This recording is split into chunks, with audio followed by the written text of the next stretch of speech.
Guys, ubos na kahinog yung saging natin na pinahinog. Sabay-sabay na. Ito, ibibinta natin yung iba. Yung iba naman pagkain. Para hindi na tayo bumili dun sa ibang tindahan. Kasi pagka kinanit hindi makakaya ubusin. Bubulok lang yung iba. Kaya yung binenta natin yung iba.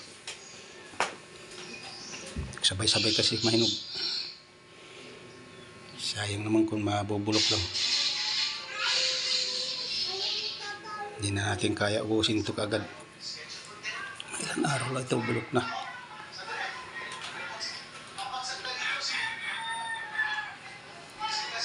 Binalot ko lang ito ng plastic. Sabay-sabay na kahinog. 3 araw lang. Yung pagbalot ko sa plastic, nahinog na kaagad.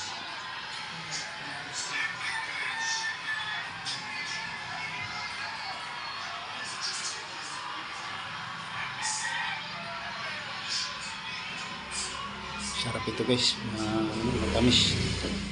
Tundan yan. Saging.